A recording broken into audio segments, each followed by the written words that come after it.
video, we'll study the topics induction heating, high frequency eddy current heating, and dielectric heating.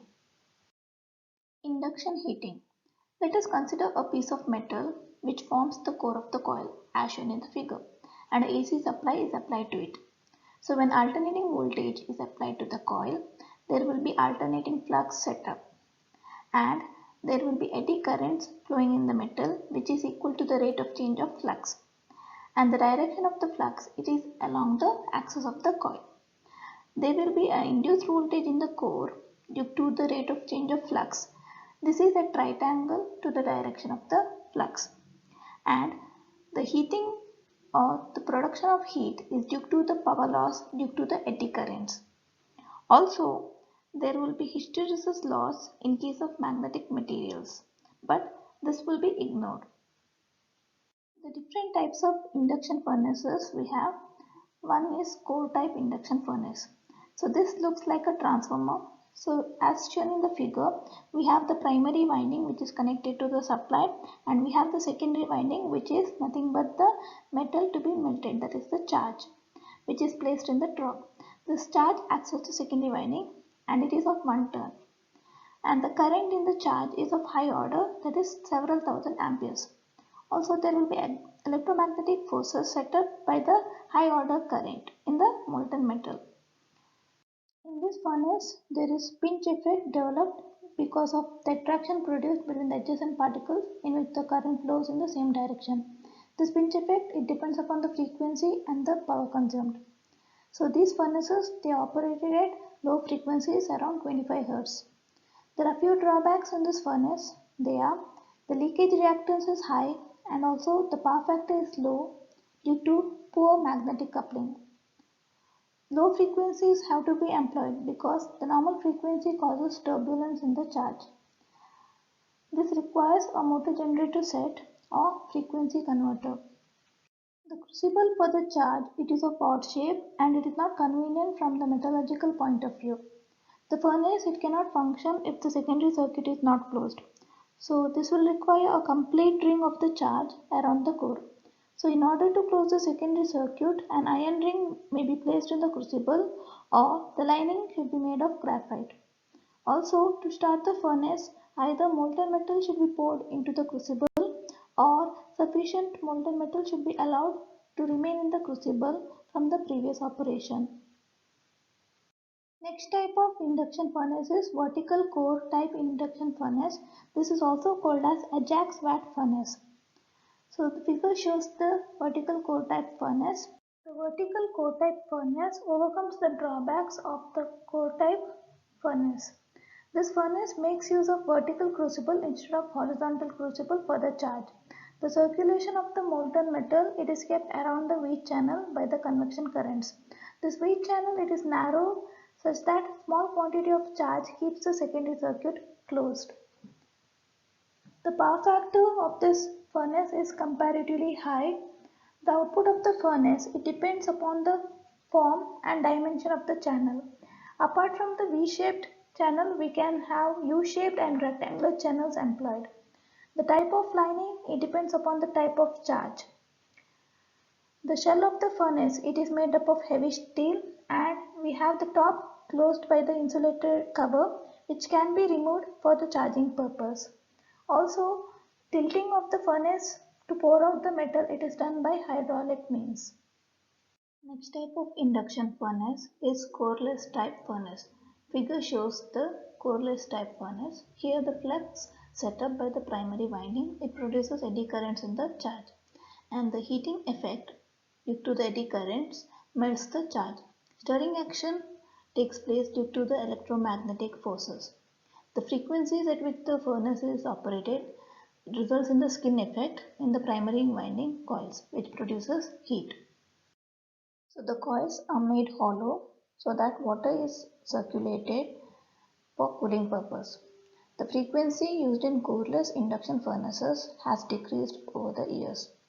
So in early 20s, these furnaces were operated at frequencies ranging from 1000 to 3000 Hz, and nowadays the furnaces are worked at the frequencies 500 to 600 Hz. Also, the maximum power will increase with frequency. So there is an optimum frequency which can be used. The frequency, it also depends upon the movement of the molten metal in the crucible. The force acting on the bath, it is inversely proportional to the square root of the frequency. Therefore, the bath will be agitated less at higher frequencies than at lower frequencies. High frequency power supply, it can be obtained from a motor generator set with salient pole alternator up to 1000 Hz. For the frequencies up to 10,000 Hz, inductor alternator can be used. Valve oscillator can be used for frequencies up to 1 million Hz, at which small furnaces will be used to melt rare metals. The operating voltage varies from 1000 to 2000 volts for the large size furnaces and up to 10,000 volts for small size furnaces. The major field of application of coreless type induction furnace is in the production of steel. So it is used for the production of highest grade alloy steels since there is no contamination of the product by impurities. The initial cost, it is high, almost 3 to 4 times than any other type of furnace. So it is economical for the size up to 4 to 5 tons. The power factor of the furnace, it is very low. So static capacitors are used to improve the power factor. The high frequency power supply for the coreless furnace, it can be obtained from transformers, mercury arc converters, motor generators, spark gap converters, vacuum tube converters. So transformers, they can change the frequency only in the ratio 1:3 and the transformation is inefficient. So this method is not practically used. Whereas mercury arc converters, they give outputs up to 12 Hz and capacity of 2500 kilowatt is used. The motor generator set, it will use a salient pole alternator or an inductor alternator. And the spark gap converters, they can generate frequencies up to 500 kHz, but the capacity is limited to 40 kilowatt. The vacuum tube converters, they go up to 200 megahertz. So an individual tube can give an output of 25 kilowatt at 50 megahertz. High frequency eddy current heating. In high frequency eddy current, the phenomenon of skin effect plays a major role. Skin effect, it is a tendency of the induced heating currents to concentrate near the surface of the conductor through which the flux is set up. This effect is predominant at high frequencies. Using the Bessel function, the depth of penetration can be known. The equation is D equal to 1 by 2 pi square root of 10 to the power 9 by mu r sigma f, where D is the depth of penetration in centimeter, mu r is the relative permeability of the material, sigma is the conductivity in mho per centimeter cube, f is the frequency in cycles per second. Therefore, it is possible to restrict the heat produced by induction with the proper choice of frequency. Some of the important features of high frequency eddy current heating are: the heat is generated near the surface of the material piece. Heat is produced at a high rate, that is more than 5 kilowatt per square centimeter of the surface. The area of the surface over which the heat is produced can be controlled accurately. Also, the amount of heat produced can be controlled accurately by use of suitable timing devices. Heat can be produced in vacuum or any other type of atmosphere of inert gas. The temperature control is easy. Unskilled labor can also operate the equipment. However, from economic point of view, the generation of heat is costly, efficiency of the equipment is less than 50%, and the initial cost of the equipment is also high. Applications. Few industrial applications of high frequency eddy current heating are surface hardening of steel. In this process, piece of steel is put in a carbonaceous material for many hours at temperature which gives red heat. In case of case hardening done by ordinary methods, the heat treatment of the inner metal will be disturbed, which will produce scales on the surface and also wraps the long piece of metal. All these are avoided in induction hardening. Next application is annealing of metals. Annealing of metals like bronze, brass is another important industrial application. Brass or bronze, when cold worked, they become brittle, and if they are worked further, they break. Therefore, they have to be annealed. But the ordinary annealing process takes a long time. By use of induction heating method, in a minute at a temperature of the order of 750 degrees Celsius, a depth of about 2.5 centimeter can be reached. Scale formation also is not possible at such a short span of time. Next application, soldering. Soldering at high temperatures or brazing where silver, copper or their alloys are used as solders is another important industrial application. Two pieces of metal, iron or steel or other metal, they are fitted properly and suitable flux will be applied to the joint and the soldering alloy will be placed near the joint. The use of induction heating will develop heat rapidly, melting the solder which will run into the joint and seal it properly. Other miscellaneous applications are welding, drying of paints, forging of bolt heads and rivet heads, melting of costly metals, and sterilization of surgical instruments. High frequency power supply sources. High frequency eddy current heating is required in large number of applications at a frequency of about 450 kHz. Smaller objects like wires they use higher frequency of the order of 30 MHz. To generate such frequencies, electronic generators are employed. These are usually Class C oscillators. A typical circuit based on Colpitt's oscillator is shown in the figure. The transformer it raises the voltage to about 10 kV, which will be rectified by the bridge rectifier circuit. The heater or the work coil it is designed to resonate with the capacitors at the required frequency. But the induction heaters they work under very difficult and severe conditions. This requires certain basic design features which has to be incorporated in the equipment. They are all the protective devices should be designed for heavy duty service since the heater has to work under widely varying load and sometimes even under short circuit conditions. The clearance for high voltage is longer from the safety point of view. Other components they should be made robust as much as possible. All controls are made for heavy duty and the equipment should be able to withstand the movement from one place to another in the shop. Sometimes we can also use spark gap oscillators to produce the high frequencies. Dielectric heating.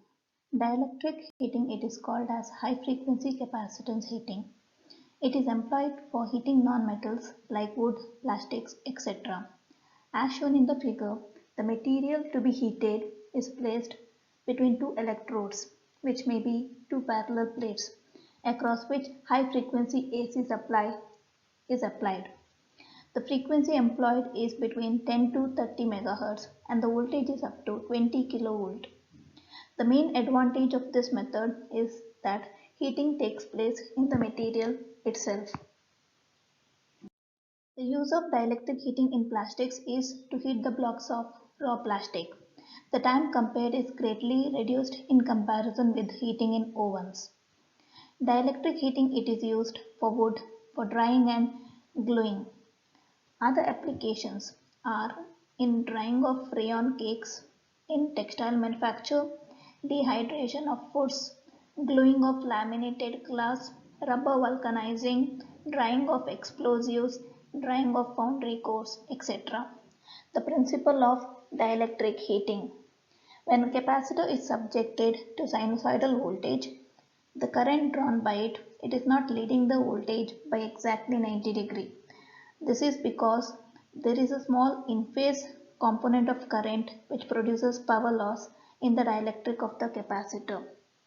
At ordinary frequency of around 50 Hz, this loss may be small enough to be negligible. But at high frequencies, this loss becomes large enough to heat the dielectric. This loss is being used in heating the dielectric. Electrical problems in dielectric heating. The power P is given by P equal to V square by R. R is written in the form of impedance of capacitor. So P equal to V square by Xc tan phi, and Xc is 1 by omega C. So P equal to V square omega C by tan phi, where omega is 2 pi f. Therefore P is 2 pi f C V square by tan phi. So power is proportional to frequency and the square of the voltage. But power factor and dielectric constant, they also change with frequency. But since they are inherent to the material, only frequency and voltage control is possible. For a particular frequency, power can be increased by increasing the voltage, but there is limit to this since it depends upon the dielectric strength of the material and also safety consideration. The main factor which governs the choice of voltage is the dielectric strength of the material. Thick dielectrics, they can withstand high voltage, whereas thin dielectrics, they can withstand power voltages. Also, there is corona formation which might take place at high voltages. Therefore, it is desirable not to go beyond 20 kilovolts of voltage. Also, the choice of frequency has certain limits. The charge, it forms a resonant circuit with the inductance of the oscillator, and the impedance of this resonant circuit will decrease with the increase in frequency. For maximum power output from the oscillator, the impedance has to match with the impedance of the load circuit. This will require special matching circuits at higher frequencies. Applications of dielectric heating. Dielectric heating is used in the following applications: heating of raw plastics, gluing of wood, electronic sieving, in food processing for pasteurizing milk and beer inside bottles, cooking food without removing the outer shells, dehydrating fruits, vegetables, eggs, etc., defrosting frozen foods in large bakeries and restaurants, disinfestation of cereals and grains. In textile industry, dielectric heating is used for the drying purpose.